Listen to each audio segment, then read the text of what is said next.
Proteus Leadership proudly presents the Let's Go, Let's Grow podcast with Des Penny, founder of Proteus Leadership. Hi everyone, I'm Des Penny and I welcome you to the Let's Go, Let's Grow podcast. In this podcast, I want to go on a rant and get a bit feisty, so get ready everyone. And this rant is a result of something I've been noticing lately on all sorts of social media platforms where the disgruntled seem to meet. And it's disturbed me greatly. So let's expose it for what it is, leadership bashing. I'm sure there'll be people who disagree with what I'm about to say, but I also know that there'll be many people listening to this, especially leaders, who will appreciate the fact that someone is verbalizing how they're feeling right now about the role of leadership. So I want to state right up front that I support the function and role of leadership, and I will constantly stand up against the abuse that leaders have to take every single day by a toxic few who declare themselves as working for the greater good, when really it's all about themselves. Now I know it's not healthy to live in a constant state of frustration and a constant state of being disturbed, but sometimes we have to stand up for what we believe in and not let the negative and self-indulgent have the only voice. I'm not sure if you've noticed and observed the negative press that leadership is getting on social media lately, but if you have, I need you to join forces with me to change the narrative that's happening at the moment. Recently, I observed a campaign that went for months where people were holding up whiteboards with comments about how bad leaders were and that you should start taking action against them. Of course, one of the main offenders was a lawyer who should have known better, but was stirring people up in a blatant search for business, not caring about the reputation of others. This so-called know-it-all of leadership and life had the emotional intelligence of a gnat. Not once did I read something posted about how appreciative they are of their leadership and how inspired they are by their leaders. I know there are people out there who feel that way, but they just remain silent, and this is where the problem lies. You see, people are not born with a critical or judgmental spirit. They create it over time by what they choose to focus on, until it becomes a part of their DNA, and then it is a very ugly look. Yes, we become what we focus on. And we are vocal when things go against us, but completely silent when things go well. But that's no longer good enough. It's time to speak up, people, otherwise nothing changes. It's time to bring some respect back for individuals and the positions they have been appointed to. Yes, leaders do make mistakes, and there are some leaders out there who should never be in a leadership position, but they are in the minority. It's funny, I never hear anyone say anything against those being led, because for some people every fault is as a result of poor leadership. Rubbish. Apparently we are led to believe that all workplace cultural issues are as a result of bad leadership. Another load of rubbish. Every one of us has a responsibility for the part we all play in creating a great workplace culture.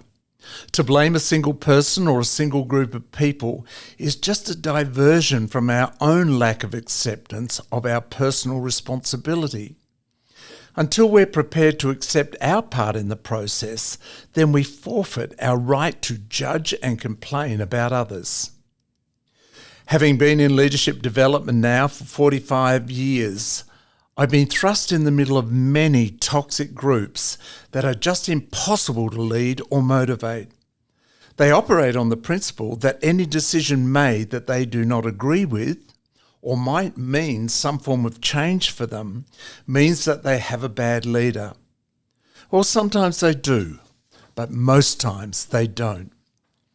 Seriously, we need to grow up, people. We need to stop acting like children and become fully functional adults.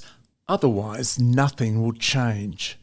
We need to stop blaming and bashing every time something happens that we don't agree with. Because many of these same people are also the most thin-skinned people on the planet, and usually what we are experiencing from them in the workplace is also a reflection of their life outside of the workplace. They are professional victims. Remember, if you constantly look for the bad in situations, then you will find it. So my declaration today is that I'm sticking up for leadership and the amazing job that most of them do, because 90% of leaders out there are doing the very best they can, with very little support and very little encouragement.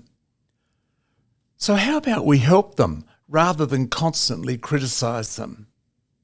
So here's my first challenge for everyone listening. This week, post something good about leadership that you've experienced recently. If your response to this is that you haven't seen anything good happen, then you've not been looking closely enough, or you've fallen into the habit and become comfortable in only seeing the bad. Good is happening all around us if we choose to see it. People truly are trying their best in most cases, and there are so many inspiring people amongst us. Seriously, unless we start to change the narrative in the marketplace, then we'll continue to lose our great leaders and allow the toxic few, both leaders and those being led, to win. And I refuse to let that happen.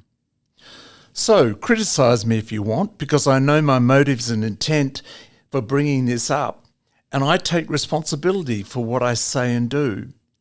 So it really is water off a duck's back. And I don't have the time or the desire to continually dwell in a pit of negativity. There's too much happening that we need to be grateful for. And I want to discover ways that I can assist other leaders to be a success, not drive them away. I have the best team and have the highest respect for all of them, both as people and practitioners. I also have a fantastic leadership team.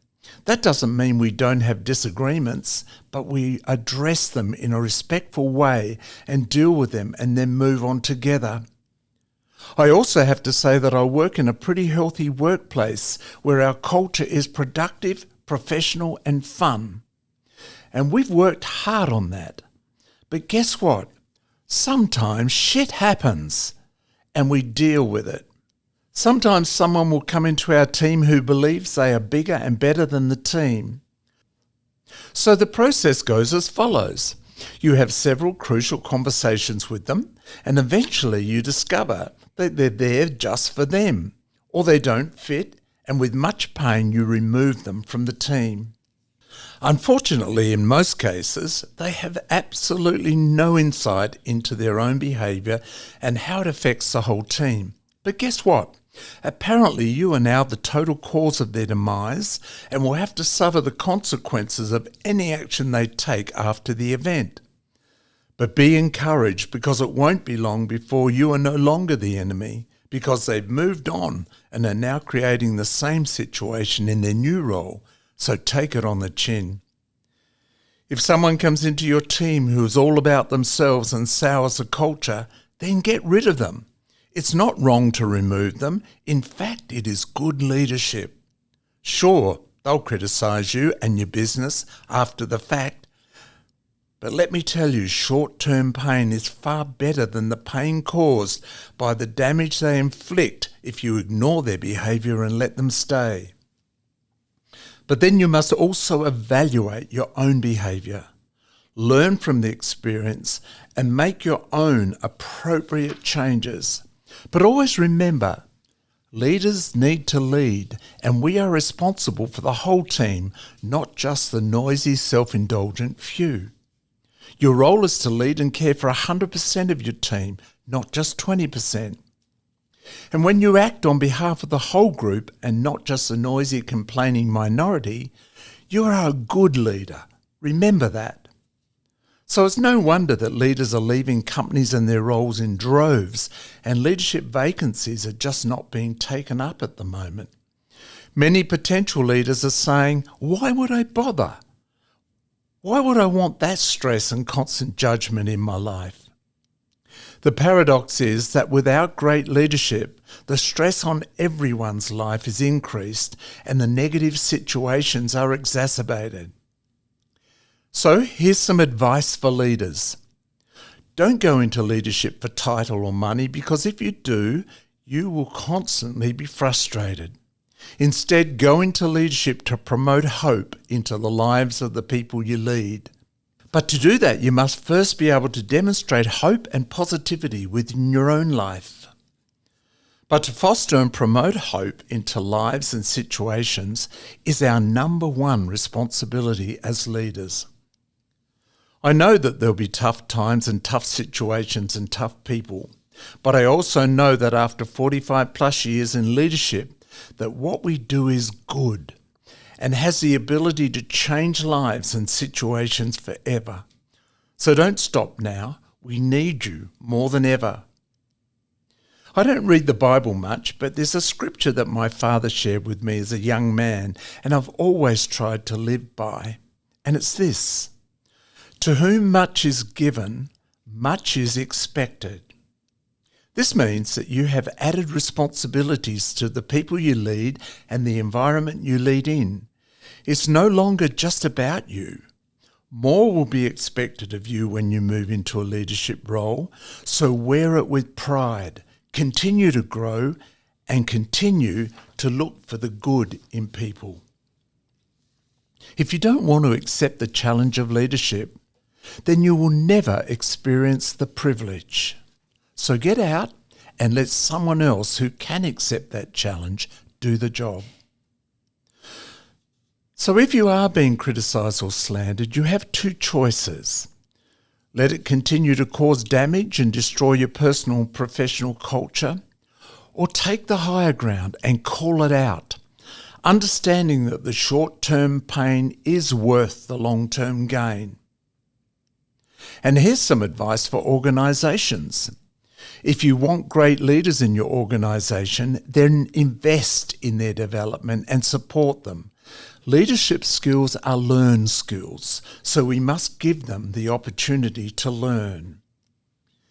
And now some advice for those being led or not in a leadership role. If you're constantly criticising your leadership, then please don't profess to be a good leader or team player yourself, because you are not. And the first question you may need to ask yourself is, am I the problem? I know this is confronting, but it's true, so be honest. At the end of the day, we are all leaders, whether we have a title or not. We all have a responsibility to assist in bringing about positive outcomes, personally and professionally.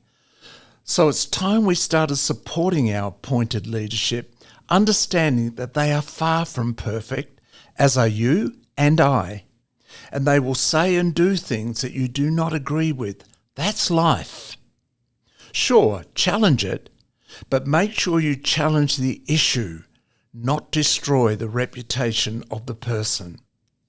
Understand the pressure they are under and deal with your disagreements in a professional and respectful way, also understanding that you may be right, but there is a good chance that you may also be wrong.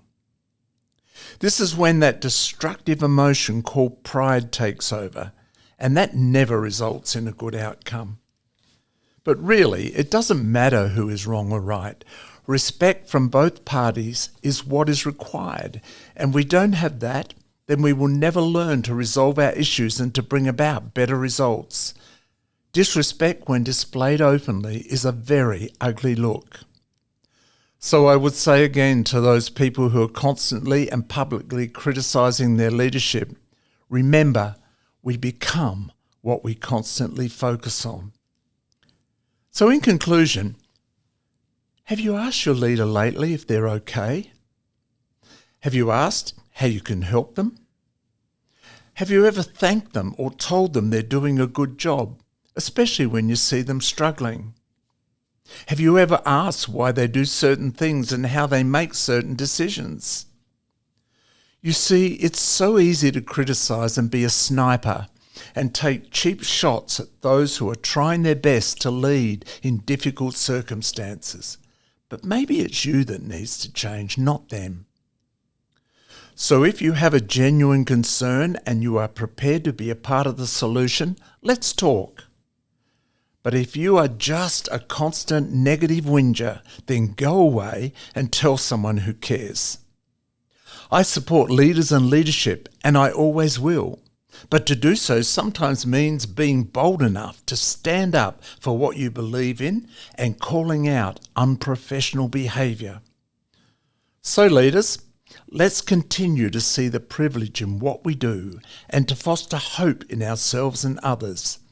Because what we do is good and necessary, but that belief starts with us. Let's bring leadership back. But also let's stand up against that negative, self-entitled few and recognise that pressure is a privilege. So from me to all leaders listening, I'm proud of you and what you do. Keep going, because we need you and your leadership more than ever. You've been listening to the Let's Go, Let's Grow podcast. I'm Des Penny, thanking you for listening, and I encourage you to sign up on your favourite podcast platform so that you can enjoy further episodes as they drop.